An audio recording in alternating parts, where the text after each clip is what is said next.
bienvenidos a un nuevo programa de Expediente INACIPE. Mi nombre es Luz María Saucedo Ruz y les agradezco a nombre del Instituto Nacional de Ciencias Penales que nos acompañen el día de hoy.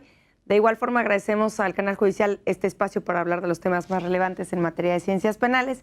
El día de hoy hablaremos de los delitos fiscales y aduaneros y para hablarnos de este tema nos acompaña el maestro Balam Lamoglia, quien es catedrático en el Instituto Nacional de Ciencias Penales y experto en temas de derecho fiscal y aduanero. Bienvenido, muchísimas gracias por venir al programa. Muchas gracias, a sus órdenes y gracias por la invitación. Pues muchas gracias por venir. Quisiera que, si le parece bien, empezáramos a hablar un poquito de cuestiones generales de lo que son los delitos fiscales y aduaneros. Por ejemplo, se sabe que los temas fiscales, como que hay una delgada línea en el que los temas fiscales se vuelven temas penales, o sea, podría ser de administrativos a tema penal. Lo mismo en temas aduaneros. ¿Cuándo un tema administrativo se convierte en penal? ¿Cuándo son delitos? Bien, pues mira, en realidad los delitos fiscales y aduaneros iniciaron por una necesidad del Estado de tratar de criminalizar algunas conductas que en el ámbito administrativo no le resultaban tan redituables. Es decir, primero se da la parte administrativa, que es el no pagar los impuestos, ¿no? Primero hay una omisión de contribuciones, ya sea en el ámbito local, nacional, de impuestos locales y federales, así como los impuestos al comercio exterior. Entonces, primero empieza el ámbito administrativo, primero el Estado se empieza a dar cuenta de que muchos contribuyentes no cumplen con sus obligaciones y que no tenían manera de coaccionarlos, de tratar de imponerles el cumplimiento de sus obligaciones, y entonces se empezó con la idea de criminalizar las conductas administrativas. Y entonces aquí empieza una cuestión muy particular de México, en donde de manera simultánea se siguen los aspectos administrativos y ya creados los delitos fiscales y aduaneros, que prácticamente son, digamos que lo mismo, por la omisión de contribuciones, y entonces el Estado tomó la decisión, el Estado legislador tomó la decisión de imponer sanciones por la vía administrativa y estas conductas también tipificarlas como delitos fiscales o aduaneros.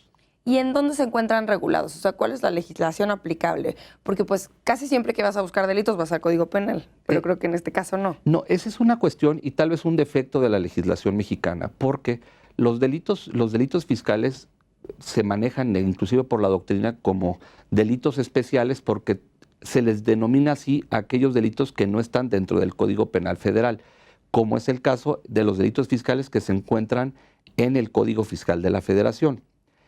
El Código Fiscal de la Federación maneja la parte, práctica de toda la cuestión administrativa y la ley aduanera maneja toda la práctica de la cuestión de comercio exterior, quitando la ley de comercio exterior, pero importaciones, regímenes, infracciones y sanciones. Entonces, en la ley aduanera hay infracciones y sanciones, en el Código Fiscal hay infracciones y sanciones, pero solo en el Código Fiscal están los delitos fiscales. Cosa, repito, que no es correcto porque al hacerse un Código Nacional de Procedimientos Penales, ahí debería de estar, y realmente se han hecho algunos estudios por algunos tratadistas de que el hecho de que los delitos fiscales todavía permanezcan en el Código Fiscal de la Federación sería solamente por esa simple razón nula toda su aplicación porque deberían de estar en la ley de la materia. Claro, o sea, todavía tienen oportunidad de incluirlos ahora que están en veremos si se unifica, si se existe o se crea un Código Penal único, ¿no? Es correcto. Otra pregunta que nos viene al hablar de la normatividad es, bueno, pues esta es la normatividad aplicable en México, ¿no? Está la ley aduanal, está el Código Fiscal, bueno, y tenemos la ley de comercio exterior, ¿no? Que habíamos hablado. Pero ¿existe regulación internacional en la materia? Porque pues al hablar de delitos aduaneros, pues estamos hablando de situaciones que no solo tienen que ver con México. Bueno, lo que sucede es que para hacer investigaciones tanto el no pago de impuestos locales y federales que culminan en una omisión de contribuciones administrativa que luego se puede volver defraudación fiscal, o el no pago de los impuestos al comercio exterior, que luego se pueden constituir en el delito de contrabando, tiene mucho que ver la información que se pueda recabar del ámbito internacional. Es decir, México ha suscrito una serie de tratados internacionales de intercambio de información, pero esta información internacional entre países sirve para configurar el delito en México. Es decir, hay otros acuerdos o instituciones que ayudan a las autoridades mexicanas a formular o a generar todos los elementos, digamos, de la parte penal, del tipo penal o de la información que se recaba, pero el delito solamente es nacional, o sea, porque a quien se le está haciendo la afectación es al gobierno federal o al erario público, y entonces solo se cometen, digamos, en México, aunque puede haber una participación tanto del propio ente mexicano o persona física o moral, que también pueda delinquir en otras partes del mundo, pero en aquella parte se seguirá el delito penal de aquella parte de lo que se haya dejado de pagar en ese lugar. Ok, y entonces no existe como una ley aduanera global o algo internacional, ninguna regulación. No. Quisiera que habláramos de quiénes son las autoridades encargadas de perseguir este tipo de delitos, porque aquí también entra pues, otro tipo de confusiones, ¿no? Dices, bueno, si hablas de delitos, por ejemplo, de defraudación fiscal, delitos fiscales, pues piensas que es el SAT, ¿no? Eso es lo que la gente de a pie cree, ¿no? Nos va a perseguir Hacienda, pero también quienes ya conocemos un poquito más de estos temas sabemos que hay varias instituciones que tienen pues áreas encargadas de perseguir, por ejemplo, los delitos fiscales o de investigarlos. Por ejemplo, en la Procuraduría General de la República existe una unidad especializada en perseguir delitos financieros y fiscales, pero sin embargo también recientemente estuvo aquí el Procurador Fiscal de la Federación. Es pues un poco confuso porque dices, bueno, es también una Procuraduría y la Procuraduría General de la República, o bueno, ahora la Fiscalía General de México, pues también tiene su área. Pero, ¿quién es y a quién le toca qué parte? Bien, bueno, inicialmente toda la indagatoria de si una persona física o moral no ha contribuido correctamente con sus obligaciones fiscales corre a cargo del Servicio de Administración Tributaria. Entonces, inicialmente es el SAT quien hace como respuesta a sus actos de fiscalización, determina, mediante una auditoría o una revisión de gabinete, determina si un contribuyente no ha pagado correctamente sus contribuciones. Y aquí estamos en un ámbito completamente administrativo. Hasta hace muy poco tiempo, tal vez como unos 10 años, si mal no recuerdo, el SAT tenía muy mal puente de comunicación, justo como lo está señalando, con otras autoridades, porque no tenía una unidad de enlace que le permitiera al SAT avisarle cuando una omisión de contribuciones podía constituir el delito de defraudación fiscal o de contrabando. Y por esto, dentro del SAT se creó una área encargada de asuntos penales especiales, que gracias a esta unidad es que hay un mejor canal de comunicación del SAT hacia afuera. Ahora viene el segundo enlace. Todos los delitos fiscales se deben de perseguir por querella o por una declaratoria de perjuicio, ¿no? Para no entrar en detalle, tiene que haber por parte del Servicio de Administración Tributaria una cuantificación del daño y hacerlo del conocimiento de la siguiente instancia. Esta instancia que reúne todos esos elementos es la Procuraduría Fiscal.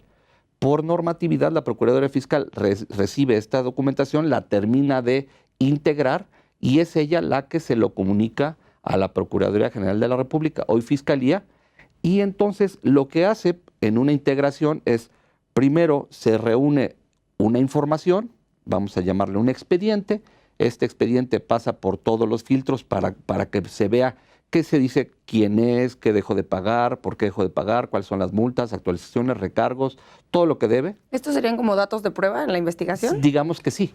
Entonces, lo que hace el SAT y la Procuraduría es tratar de integrar lo mejor posible un expediente que después, al remitirse a la Procuraduría General de la República, hoy Fiscalía, se vuelve la carpeta de investigación. Y lo que hace el Ministerio Público, y aquí, bueno, pues obviamente este canal es judicial, es muy especializado, pero también para las personas que no saben tanto de este tema, es muy importante que sepan que el Ministerio Público es un integrador o es el que va a verificar si se constituyen todos los elementos del delito. Y que si bien es cierto, se tiene muy mala imagen de lo que puede ser el Ministerio Público, también es cierto que si a esta persona no le llega integrado perfectamente un expediente administrativo, pues prácticamente quien le tiene que pasar todos los elementos para que pueda investigar, si no vienen bien integrados, pues este señor difícilmente podrá hacer bien su trabajo. Claro. Y entonces, bueno, pues ya vemos quiénes son las autoridades encargadas de perseguir este tipo de delitos. ¿Existen operadores especializados en temas de delitos fiscales? O sea, no solamente pues ministerios públicos, porque ya mencionamos que sí, que la Fiscalía General de México tiene un área especializada y bueno, también existe en el SAT y está la Procuraduría Fiscal. Pero pues, ¿qué pasa con los demás operadores? Ahorita estamos hablando siempre del agente persecutor del delito, del que investiga. Pero existen también pues tribunales especializados. Sí. También habrá que hablar de defensores especializados, ¿no? Que creo que es tu caso también. Sí. Pero ¿sí existen y son suficientes? Mira, yo lo pondría de la siguiente forma. Con base en la experiencia, lo primero que tenemos que ver es cuál ha sido en una evolución en los últimos 15 o 20 años esta implementación de los denominados delitos fiscales, porque la parte administrativa siempre ha estado. O sea, la Secretaría de Hacienda, ahora después cuando se crea el SAT en el 97, se encarga de toda la parte administrativa y esta parte administrativa que termina en un crédito fiscal se ha podido defender en la parte administrativa en el Tribunal Federal de Justicia Administrativa, el conocido Tribunal Fiscal. Entonces, la parte administrativa siempre tuvo perfectamente bien definida la forma en la que se defendía a través de un abogado fiscalista o un abogado aduanero, ¿no? Pero conforme fue incrementando el tema fiscal de mucho más de fiscalización, mucho más presencia de la autoridad fiscal, se dio la necesidad, o por lo menos afortunadamente nació la PRODECON, la Procuraduría de Defensa del Contribuyente, que curiosamente se llama Procuraduría también y puede generar confusiones, pero esta Procuraduría lo que se encarga es una defensoría de oficio de aquellas personas que no tengan para poder pagar un abogado. Que eso es muy bueno, porque pues son temas técnicos, podríamos decir. No, por supuesto, sí. Y es como en el aspecto penal, obviamente es un abogado de los que les dan de oficio. Entonces, afortunadamente, esta Procuraduría nace para aquellos contribuyentes que no tienen la forma de pagar un abogado y que tienen acceso a la justicia con abogados muy especializados. Y quiero hacer una distinción entre lo penal y lo fiscal, porque siendo lo fiscal como más reducido, entonces aquellos especialistas de la Procuraduría, de la PRODECON, pues le saben un poco más que los que están en el ámbito penal, que es una pluralidad de delitos y sería un poco más difícil. Pero entonces ya tenemos en este ámbito administrativo. También se fue creando salas especializadas, ¿no? Entonces también en el Tribunal Fiscal, Tribunal de Justicia Fiscal Administrativa, hay una sala especializada en materia de comercio exterior y también en una resolución exclusiva de fondo que ve temas netamente fiscales. El problema, para conectarlo con la otra parte, es que como empezamos a platicar, la Procuraduría Fiscal, el SAT, puede llevar en paralelo una investigación fiscal con un juicio fiscal y al mismo tiempo está llevando el ámbito penal y que las conclusiones sean inclusive contradictorias e inclusive, diciéndolo en plata, completamente absurdas, porque si en el ámbito fiscal terminé anulando el crédito, es decir, que ya no existe absolutamente un peso para pagar por parte del contribuyente, puede haber una persona purgando una pena por ese delito que inició por el ámbito fiscal, que ya concluyó con la falta de responsabilidad, pero un señor purgando una pena en un reclusorio. Sí, es bastante contradictorio. Maestro Balam Lamoglia, tenemos que hacer una pausa, pero regresamos con este tema tan interesante. Claro que sí. Al auditorio, por favor, continúen con nosotros. Estamos en Expediente INACIPE.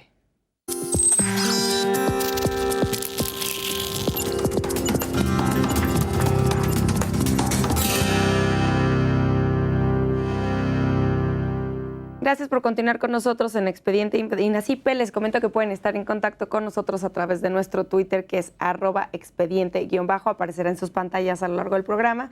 Y también, si se perdieron algún programa, los invito a suscribirse a nuestro canal de YouTube, que es Expediente INACIPE, y podrán dar seguimiento a los temas que vamos tocando. El día de hoy estamos hablando de delitos fiscales y aduaneros.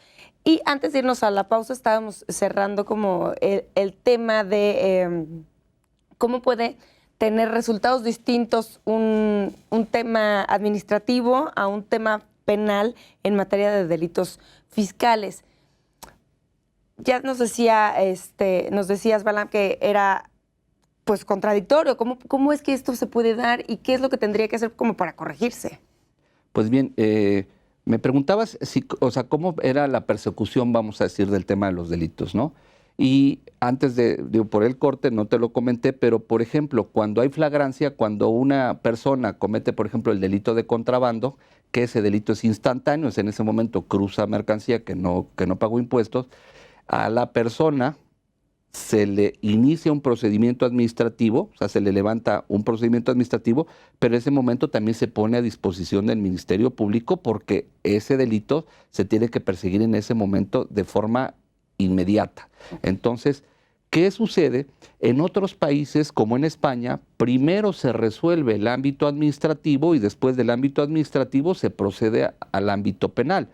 Pero como fuera el orden, lo que me parece que es incorrecto es llevar al mismo tiempo las dos vías, que aunque la Suprema Corte se ha pronunciado, bueno, eso es muy respetable, pero a mí me parece que no cayendo en este tipo de contradicciones se pueda realizar que uno se espere al otro, que haya una prelación, porque es muy curioso que ahora las autoridades o el Poder Judicial dice, bueno, es que se anuló el crédito fiscal porque estuvo mal notificado, ¿no? Y entonces fiscalmente y administrativamente ya no debe nada porque hay un vicio formal. Pero los vicios formales no quitan que el señor defraudó. Puede ser que tengan razón, pero si administrativamente la autoridad no siguió todas las formalidades, pues entonces no hay una constitución del delito. En pocas palabras, hay una falta de debido proceso. Y en el ámbito penal sería perfectamente claro decir, pues no se integró, o sea, hubo una falta de debido proceso y todo se anula. Y eso es lo que no está pasando en México. Claro. Estábamos también retomando, hablando de quiénes son las autoridades y parece que ya habíamos pues agotado el tema de los delitos fiscales, pero me queda la duda de los delitos aduaneros. ¿Quién los persigue? ¿También es la Secretaría de Hacienda, Crédito Público o el SAT? Sí, bien. La fiscalización de las autoridades federales, para empezar, es bien importante decirle al público que hoy en día la Secretaría de Hacienda ha firmado o suscrito una serie de convenios de colaboración con prácticamente todos los estados de la República y entonces ya tienen facultades para fiscalizar tanto impuestos federales como impuestos al comercio exterior. Entonces, ahora prácticamente no solamente el SAT, sino todas las secretarías de finanzas de los estados pueden llevar a cabo fiscalizaciones. Y yo lo digo de manera muy coloquial, que la fiscalización, tanto en materia local como federal, puede ser en la aduana, en la calle y en la casa. Aduana, todas las fronteras por donde pueden entrar, en la calle a través de una verificación de mercancías de comercio exterior en transporte, es decir, para todo lo que son delitos de comercio exterior o fiscalización de comercio exterior, y en la casa le hace domicilio fiscal, en donde puede haber una visita domiciliaria de carácter fiscal o una visita fiscal de carácter aduanera.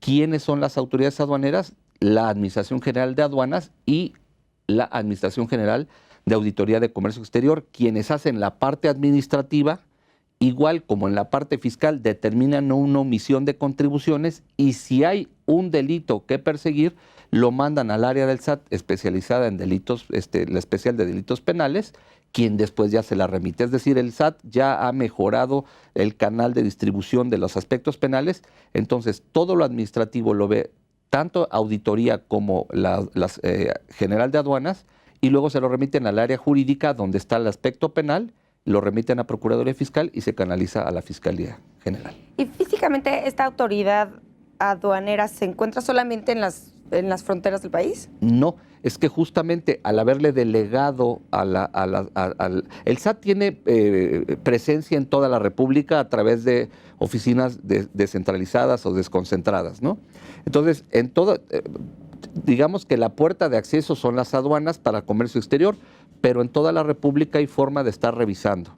Y ahora, digamos que se potencializó el tema de la fiscalidad porque al darle o al enterarle o darle la posibilidad a los estados de fiscalizar, pues estos lo hacen. Y yo a lo mejor podría pensar alguien, bueno, ¿y los estados lo hacen porque sí? Pues no, al contrario, les beneficia porque todo lo que recaudan se les queda a los estados. Entonces, es bien importante porque ahora los estados están generando más ingresos por fiscalizar impuestos federales que por fiscalizar impuestos locales que también pueden dar pauta al delito de defraudación fiscal. Es decir, hay delito... Sí existe el delito de defraudación fiscal a nivel local. Local, claro, por supuesto, porque son impuestos locales, ¿no? Entonces, es bien importante que al dotarle, al ampliar su espectro de fiscalización, pues hay más oportunidad de que se den la persecución de los delitos fiscales. Si te parece bien, Vale, me gustaría que habláramos de algunos de los delitos. Ya los hemos ido tocando a lo largo del programa, pero bueno, el contrabando. ¿Podríamos hacer una definición de lo que es el contrabando? Sí. Bueno, la mayoría de los delitos tienen que estar perfectamente bien señalizados porque si no vienen todos sus elementos, pues evidentemente habría algún vicio y no podrían procesar este delito. Los elementos del tipo penal. Que son los elementos del tipo, ¿no? Pero básicamente el delito de contrabando es la omisión de contribuciones al comercio exterior. O sea, aquella persona que ha omitido impuestos al comercio exterior y se dan en diferentes, por cantidades, y esta cantidad, pues digamos que no juega tanto porque lo importante del delito es el haber omitido contribuciones al comercio exterior. Pero también el delito de contrabando es omitir el pago de cuotas compensatorias, porque las cuotas compensatorias, que son estos sobrecargos o sobre tarifas que se le dan a castigos o a sanciones que se le dan a otros países por práctica desleal de comercio, estas cuotas compensatorias no tienen la figura jurídica de una contribución. Entonces, el primer supuesto es omitir contribuciones y este segundo supuesto pues es omitir otra cosa que no son contribuciones. Entonces digamos que básicamente, para no entrar a demasiado detalle, es el dejar de pagar impuestos al comercio exterior, contrabando. Y la defraudación fiscal es dejar de pagar contribuciones locales federales, ¿no? Locales o federales. El tema de contrabando entonces ha cambiado un poco porque también teníamos la idea como de contrabando era cosas que estaban prohibidas, ¿no? Claro. O sea, prohibidas de pasar por las fronteras. Así es. ¿Sigue habiendo eso? Porque me viene el tema de las drogas también, ¿no? Está incluido y a lo mejor lo omití por este tema del tiempo, pero volvemos al mismo, a como empezamos platicando. Algunas conductas administrativas las han ido criminalizando, el legislador ha tomado la decisión de criminalizarlas. Por supuesto, todos entendíamos el contrabando como el pasar sin documentación, pero ya técnicamente o en la práctica nosotros llamamos o nos referimos al contrabando técnico documentado, que ahí en este contrabando técnico documentado está la subvaluación, está la triangulación de mercancías, está el no declarar las cantidades en las que realmente se están introduciendo al país. Entonces hay como modalidades del contrabando y le llamamos contrabando bronco y contrabando técnico documentado. Quisiera hablar o hacer hincapié en el tema de la subvaluación, porque existen estos dos problemas en los, no sé si son delitos como tal, los delitos aduaneros, que es la subvaluación y la sobrevaluación de mercancía en las aduanas. ¿Qué quiere decir esto? ¿Cuáles son los principales problemas que trae este tipo de conductas en México? Bueno, son importantísimas, son de alto... cuando quiero decir importantísimas, es que impactan directamente en los ingresos del Estado. La subvaluación es una conducta por virtud de la cual el comprador y el vendedor internacional se confabulan para que se determine en una factura que las mercancías costaron un precio diferente al realmente pagado. Normalmente, obviamente, muy inferior, dado que el valor de las mercancías es la base del tributo al comercio exterior y a las cuotas compensatorias y al IVA, por ejemplo. Esto es para pagar poquito. Es para pagar muy poquito. La conducta más común es la subvaluación, que trae como consecuencia entonces pagar menos impuestos al comercio exterior. ¿Esta práctica la realizan solamente los empresarios, los grandes empresarios que... En realidad creo que todos los importadores o una gran gama de los importadores hacen esta conducta porque yo tengo la teoría de que los que lo hacen por gusto y por dejar de pagar ya lo tienen perfectamente determinado, pero jalan como un imán a aquellas personas que se portan bien porque se comete o se vuelve una competencia desleal. Porque si los primeros importan pagando menos, entonces van a salir a vender más barato. Y entonces aquellas personas que hacen todo correcto, todo por la derecha, todo completamente bien, pues terminan saliendo a vender el mismo producto en un precio que lo saca de mercado. Y entonces yo he realizado estudios en donde me parece que toda la economía informal está jalando a la formal a esta práctica de subvaluación porque no, desde mi punto de vista, no está siendo lo suficientemente combatida. Ahora voy a la sobrevaloración, que es una conducta mucho más técnica que llega casi al mismo resultado, y ahorita voy a conectar las dos ideas muy rápido, no tardo. Sí, claro. La sobrefacturación es una defraudación fiscal más pura, digamos más inteligente, que es exactamente al revés. Comprador y vendedor pactan que las facturas vengan a un sobreprecio al realmente pagado. De tal manera que dirían, oye, pues es una tontería porque ahora vas a pagar muchos impuestos al comercio exterior. Pero gran parte de las mercancías por tratados de libre comercio con México ya están desgravadas, o sea que pagan muy poquito de impuestos, pagan el IVA que después lo van a poder acreditar en otra operación, o sea, una operación contable, pero entonces ya van a venir a un precio muy alto, casi por debajo del precio real de venta, por lo tanto van a hacer la ficción de que la utilidad va a ser chiquitita. ¿Esto no suena al lavado de dinero también? Por supuesto que se conecta, y se conecta a la delincuencia organizada, porque todos, obviamente, al estar configurados dos o más personas, pues desde mi punto de vista hay delincuencia organizada, aunque otros tratadistas que yo respeto mucho dicen que no se puede, probablemente porque el tipo penal diga otra cosa, pero no por el hecho de que estas personas están confabulando para cometer estas infracciones. Ahora, permíteme conectar rápido el tema de dónde se va haciendo la subvaluación con la sobrefacturación. En la sobrefacturación ya no tienes que hacer mucho porque compraste muy caro, vendiste casi al rango y entonces pagas muy poquito.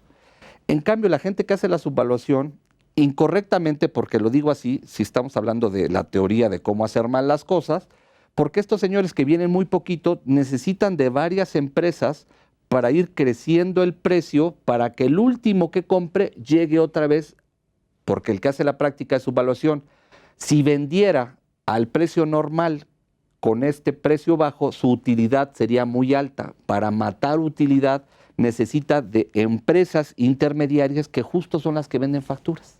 Ok. Que viene por el tema por el lado de defraudación fiscal. Defraudación fiscal y defraudación fiscal.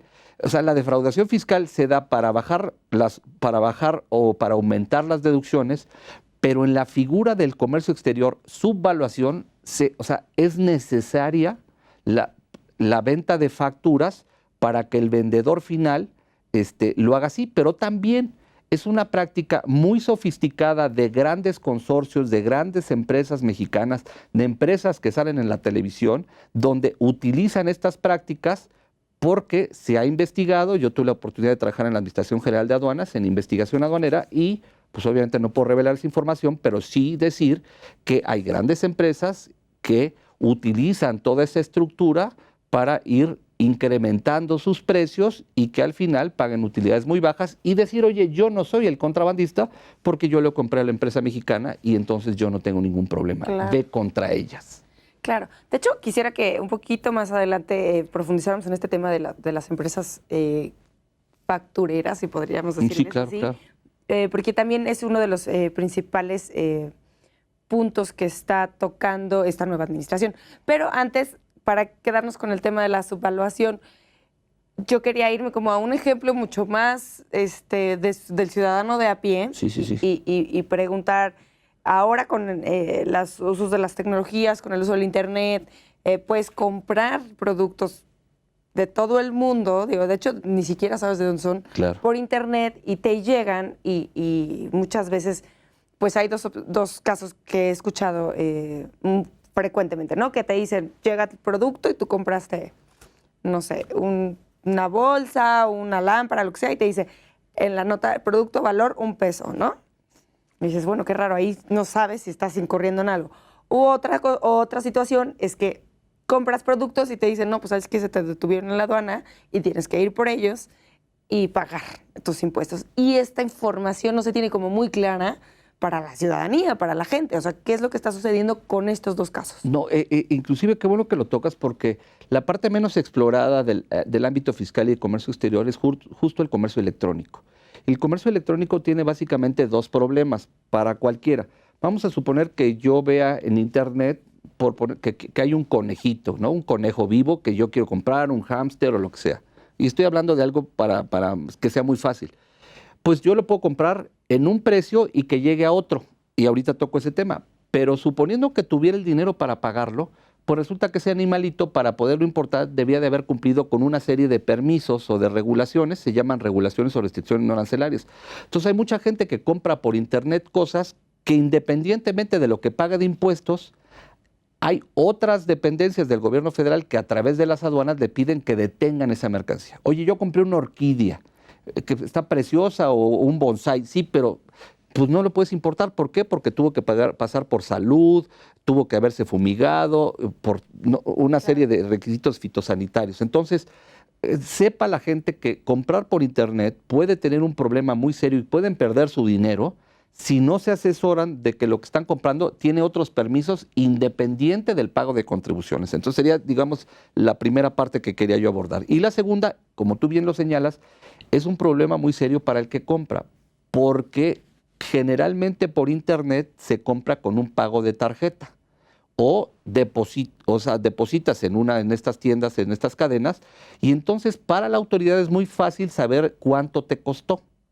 Si cuando lo importan dice que está en $1, quien está haciendo la importación en muchos casos pareciera que eres tú, pero es la empresa que te está vendiendo. Hay diferentes modalidades, pero puedes tener un problema serio. Yo quisiera que nos quedáramos con la idea de que las compras por internet suenan muy interesantes, pero si no nos asesoramos bien, podemos perder la mercancía y sí, el fisco en algún momento va a voltear a ver al contribuyente porque hay muchas personas que se dedican ya a esto, o sea, ya recurrentemente. O también que revenden, eso es un tipo de claro, defraudación fiscal, por supuesto. ¿no? O sea, es comprar productos por internet que no pagan impuestos, que traen valores de $1 y revenderlos Es que justo la parte, inclusive el comercio, la Organización Mundial de Aduanas y la Organización Mundial de Comercio, que son dos órganos que funcionan para el mismo de todo el tema comercial, la parte más importante que han visto en los últimos años es cómo regular el comercio electrónico, no solamente con el ámbito impositivo, sino cómo cumplir con aquellos permisos, ¿no?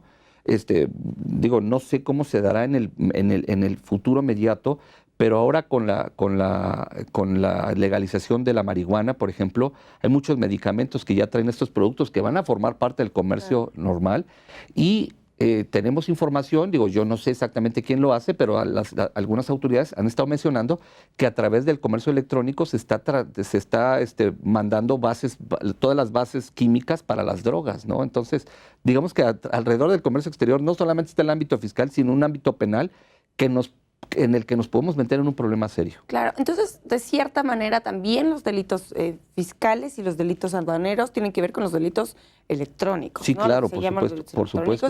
Y cada vez se vuelven más complicados y están menos regulados. He tenido programas de delitos electrónicos y pues el problema es que es muy complicado regular.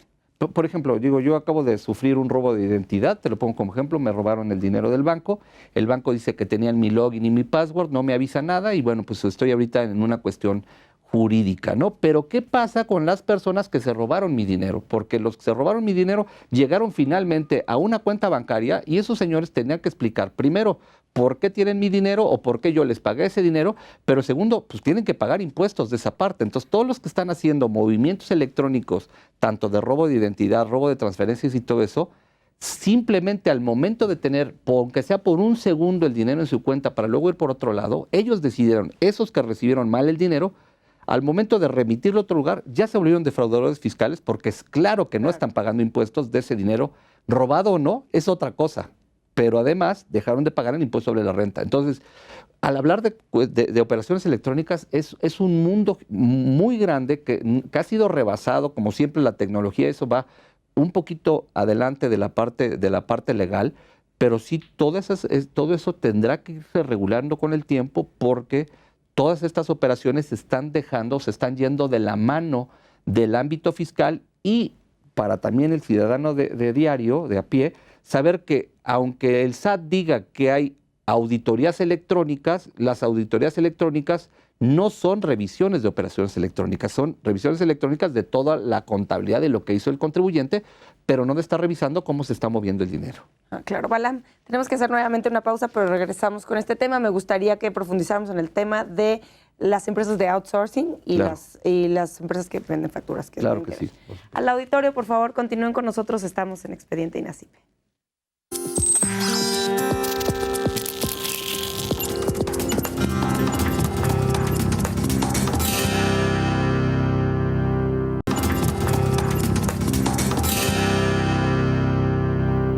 Gracias por continuar con nosotros en Expediente INACIPE. Nuevamente les comento que pueden estar en contacto con nosotros a través de nuestro Twitter en @expediente_. Queremos saber sus comentarios y sugerencias acerca de los programas, en especial del programa del día de hoy, que habla de delitos fiscales y aduaneros. También los invito a suscribirse a nuestra página de YouTube, en nuestro canal de YouTube, que es Expediente INACIPE.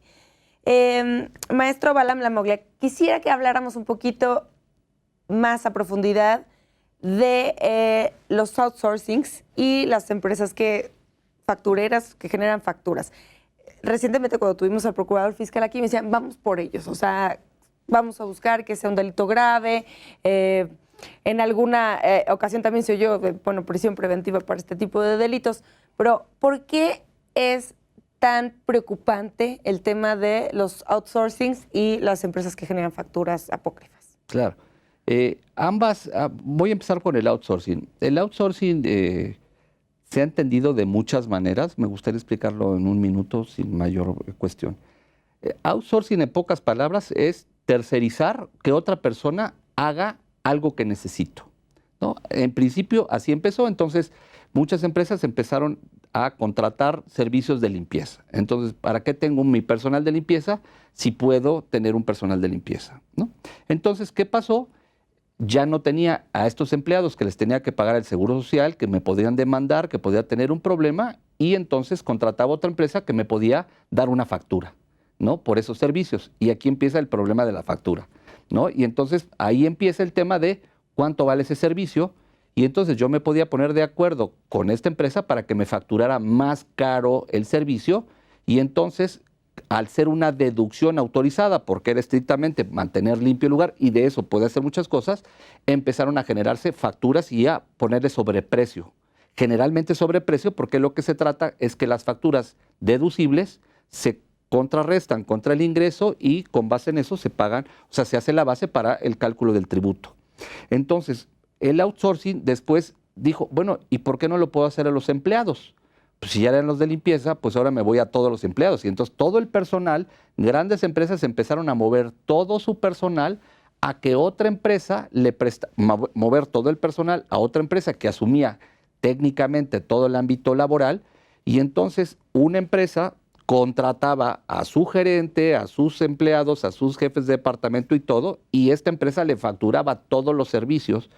Entonces, el outsourcing se ha prestado para grandes defraudaciones fiscales por parte de grandes corporaciones, en donde lo que se trata es de no repartir utilidades, que finalmente es una defraudación fiscal hacia los empleados. Claro. Los empleados dejan de pagar y estos pues tienen otro tipo de prestaciones, y estas empresas que dan outsourcing van moviendo a los empleados de empresa a empresa a empresa, y entonces no les generan antigüedad. Entonces, generalmente lo que hacen los outsourcing es tratar de que las grandes corporaciones reciban servicios que siempre estuvieron en esa empresa, que mediante una trampa o ficción desincorporan al personal o a ciertas cosas para que les presten estas cosas. O sea, casi siempre estas empresas de outsourcing son de las mismas empresas son de las que mismas las contratan. Empresas, o son empresas que si no son de ellas, se acercan a prestar los servicios para decirte, oye, yo te doy el outsourcing y tú no te preocupes, yo les pago, yo les hago y a ti toda tu utilidad pues prácticamente te la quedas y te la repartes entre tus socios. Okay.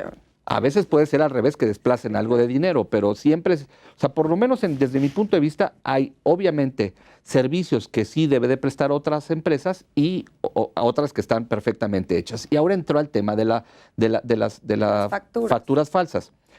Entendamos por facturación o factureras aquellas empresas que entregan a una empresa o una persona física una factura por una contraprestación que nunca se llevó a cabo o por la venta de un producto que nunca existió, ¿no? Entonces, muchas empresas factureras lo que hacen es fingir una compraventa de un bien o servicio para que quien la reciba deduzca esos impuestos, o sea, haga la deducción, y la empresa facturera le cobra una comisión y le regresa el dinero por fuera al empresario. Entonces el empresario deduce, o sea, da un doble golpe. Deduce, baja el impuesto sobre la renta y por otra parte recibe dinero en efectivo y se lo queda. Entonces es una forma con la que están haciendo una mala práctica. Y este también es un tema muy recurrente en el gobierno, o sea, temas de corrupción. Por supuesto, es lo más importante. Este es uno de los temas que este gobierno ha priorizado perseguir, ¿no? O sea, muchos servicios que el gobierno compró a empresas que no existen y nunca les dieron nada. La estafa maestra, la famosa estafa maestra y todo, mira, es que es un tema netamente de corrupción, ¿no? O sea, lo que ha hecho tanto las empresas como algunas partes del gobierno federal y los gobiernos estatales es exactamente comprarle a empresas factureras servicios, ese dinero como que recibieron el servicio y es donde se quedan. Es como cuando vamos en una calle y vemos que está llena de hoyos, pero la delegación fulana o ahora alcaldía pues dice que gastó en bacheo tanto dinero. Y entonces antes eran de cosas medianamente que se podían tapar y ahora son de cosas completamente burdas, ¿no? Servicios, los hemos visto y por eso te pongo como ejemplo la estafa maestra, porque justo una dependencia, una gran dependencia como la Secretaría de Desarrollo Social está inmiscuida en comprar servicios.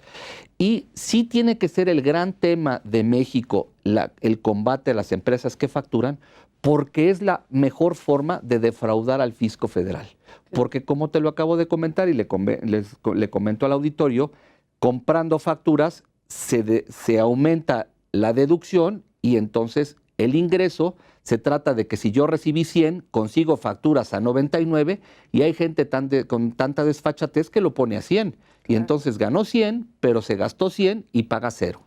Claro, y también la sobrevaloración, ¿no? Porque también se saben de casos de que es factura, no sé, una fotocopiadora en bueno, pues 200, las famosas toallas, pesos, el toallagate ¿no? de la Presidencia de la República, ¿no? Una toalla que valía 15,000 pesos, no sé de qué era, sí. Pero justamente lo que hacen, inclusive ahora que estaba viendo los periódicos en la mañana, de todo lo que hay de problemas en el IMSS, toda la venta de todo el tema del sector salud, de medicinas, que además se den todo, pero en las medicinas justamente todos los que hacen licitaciones con el gobierno siempre le van a poner una subfacturación, van a facturar de más, ¿no?, para que les sobre una utilidad mayor, que es generalmente la que reparten entre los servidores públicos que se prestan para este tipo. La corrupción. Es la famosa mordida de la corrupción.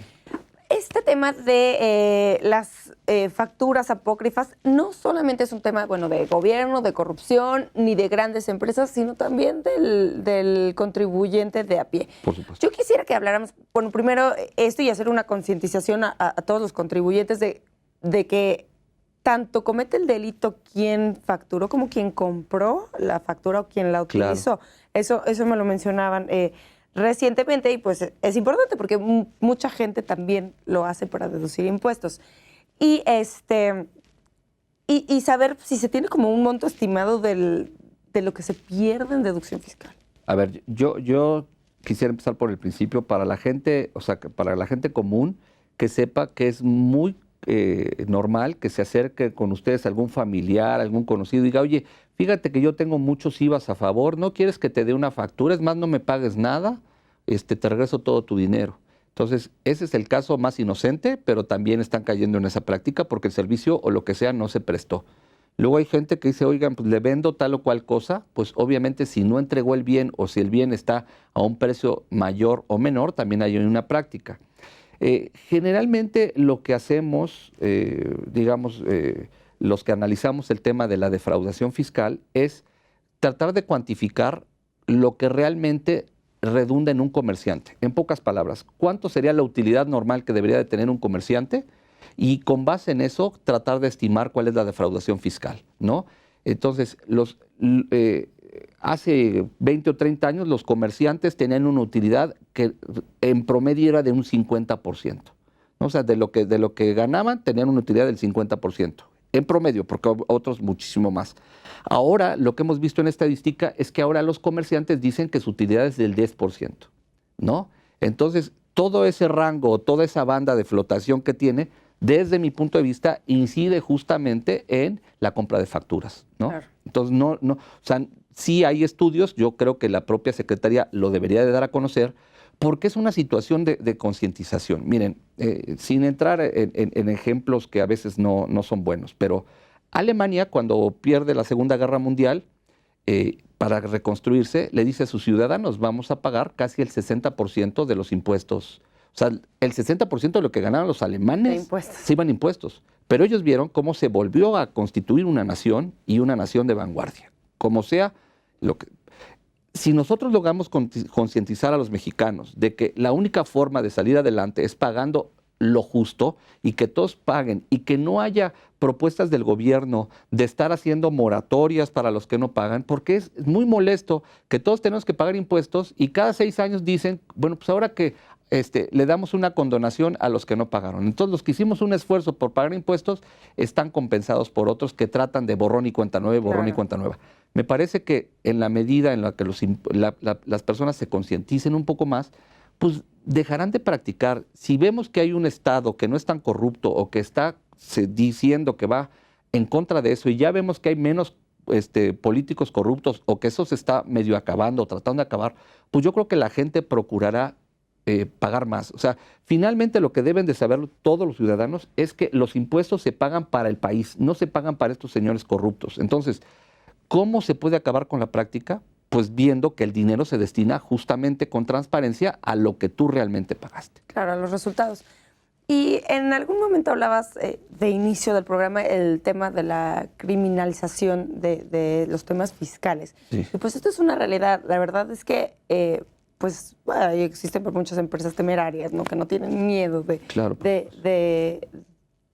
que se les compruebe un delito de defraudación fiscal o algo por el estilo.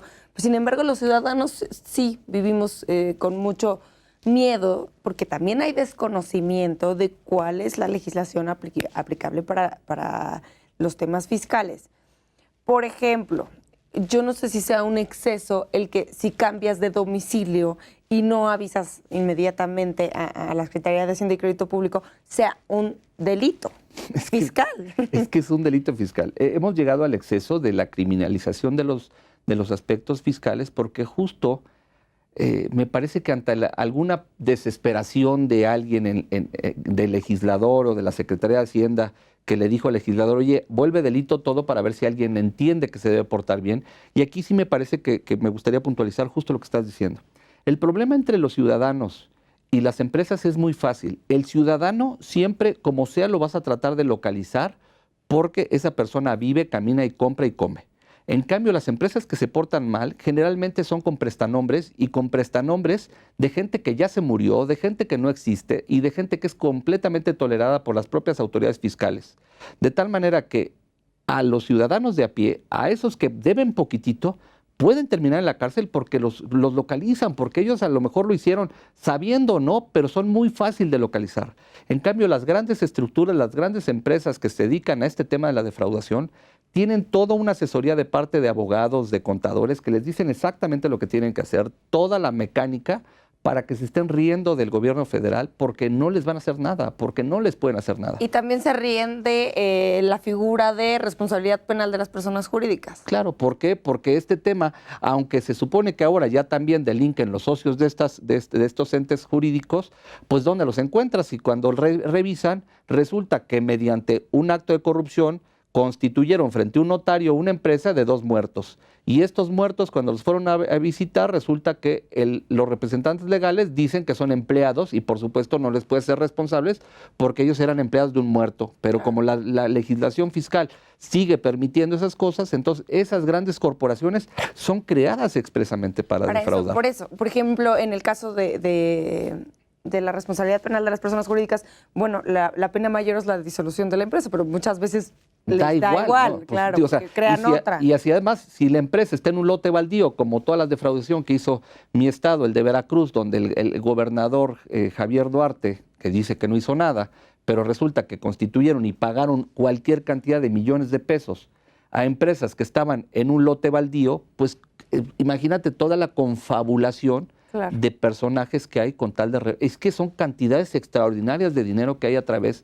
O sea, la defraudación fiscal finalmente es, para un ciudadano, yo no pagué mis impuestos, pero para empresarios corruptos es la cantidad de dinero que se confabula con políticos corruptos, con funcionarios públicos corruptos, y de ahí se hacen millonarios. O sea, de ahí se hacen los grandes capitales que luego tratan de limpiar, de lavar a través de poner restaurantes y poner, o sea, es que la defraudación fiscal y el contrabando termina en un tema de delincuencia organizada, repito, aunque algunos estrategistas no lo dicen, y un tema de lavado de dinero. O sea, para mí es una consecuencia, si no están conectadas porque penalmente no quieren hacerlo, ¿cómo le hacen los funcionarios públicos o los empresarios para tener tanto dinero que no esté en el banco? Porque en el banco se los pueden tomar. Claro. Pues se lo dan para que otras personas constituyan negocios o eso que los hacen abundantes.